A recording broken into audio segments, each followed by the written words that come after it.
Hi guys, welcome to my series of biggest mistake I have done after moving to Canada. और मेरी उस mistake ने मेरी ये हालत कर दी थी। तो मेरी बिगेस्ट मिस्टेक थी कि मैं जिस अकोमोडेशन को रेंट करी थी उसमें लैंडलॉर्ड हमारे साथ रहते थे।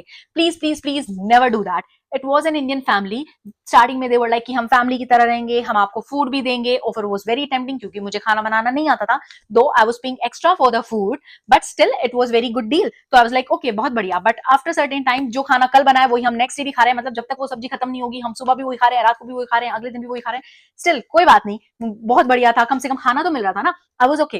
बट फिर देवर लाइक कि इस टाइम क्यों आई, उस टाइम क्यों गई, ये क्यों पहन लिया, ये क्यों कर लिया। मतलब मेरे को लगने लगा था मैं अपने ससुराल में रहती हूँ। मैं उनके घर में घूमने में भी मेरे को इतना ऐसे लगने लगा था कि कोई प्राइवेसी नहीं है। देवर लाइक वो ऐसे बिहेव करते थे जैसे वो हम लोगों को फ्री में रख रहे हैं। Still I was adjusting. But एक दिन क्या हुआ, मेरी फ्रेंड हमारे घर पे आई और हम रात को कुछ बना रहे थे और एकदम से फायर अलार्म बज गया। I was very new to Canada and India में fire alarm was not a thing.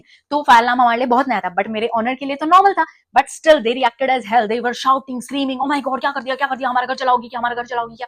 और मैं बहुत ज्यादा डर गई और पूरा उबलता हुआ तेल मैंने अपने पैर पे गिरा लिया and it was a second degree burn. Still they kept on screaming, चिल्लाए जा रहे हैं, डांटे जा रहे हैं। और हमें नहीं पता था कि भाई हम 911 को कॉल करके एम्बुलेंस को बुला सकते हैं। उनको पता था बट उन्हें चिल्लाने से फुर्सत नहीं थी, तो वो पूरी रात चिल्लाते रहे। मेरी फ्रेंड ने मुझे आइसिंग वगैरह करी और बट पेन बहुत ज्यादा था, तो मैं पेन किलर लेके 2-3 घंटे के लिए सोई। फिर मैं मॉर्निंग में उठती हूँ हॉस्पिटल जाने के लिए, बट उससे पहले क्या हुआ, पहले मैंने उनकी डांट सुनी, फिर से वो मुझ पे चिल्लाए and blah blah blah. But that's fine. मैं फिर हॉस्पिटल गई, डॉक्टर ने ड्रेसिंग वगैरह करी और उसके बाद आई रियलाइज कि दो आई हैव फ्रेंड्स, सबके मुझे कॉल आ रहे हैं, सब हैं, but still I have to deal with situation all alone. Canada में कोई तुम्हारे पास नहीं होता, सबके अपने बहुत काम होते हैं, सबकी अपनी पर्सनल लाइफ होती है, तुम किसी को ऐसे डिस्टर्ब नहीं कर सकते हो। तो I dealt with that situation all alone. और मेरी रूममेट वो इतनी घटिया थी कि मतलब मैं एक दिन रो रही हूँ, मैं अपनी दीदी को कॉल करके बोल रही हूँ कि मैं सुबह से वॉशरूम में भी नहीं गई हूँ, रात हो गई है, मुझसे हिला भी नहीं जा रहा है। बट शी वाज लाइक करो प्रिया प्लीज लाइट बंद कर दो, लेट हो गया है, ओ my God, O my God, आवाज धीरे धीरे करो। शी न्यू इट कि मैं रो रही हूँ still. And then I was like okay, welcome to Canada, this is the life,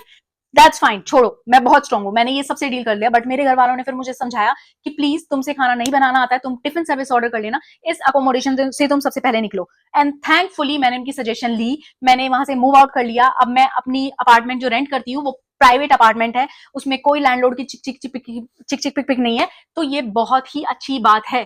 यहाँ पे आने के बाद मुझे रियलाइज हुआ कि ओ माय गॉड, मैं किस हेल में रह रही थी। अब मेरा खुद का पर्सनल स्पेस है, मैं कुछ भी कर सकती हूँ, कहीं भी जा सकती हूँ। कनाडा में हमारे पास ऑलरेडी बहुत इश्यूज होती हैं, इसके अलावा हमें एक और एक्स्ट्रा प्रॉब्लम नहीं चाहिए। तो please this is my suggestion, please please please landlord के साथ मत रहो, तुम्हारी लाइफ हेल हो जाएगी। अब तुम्हारा घर अपना पर्सनल स्पेस होना चाहिए, वहां एटलीस्ट हमारे पास राइट होना चाहिए कि जो हमारा मन करे हम वो करो। डजेंट मैटर कितनी भी टेम्पटिंग डील हो, please don't go for that.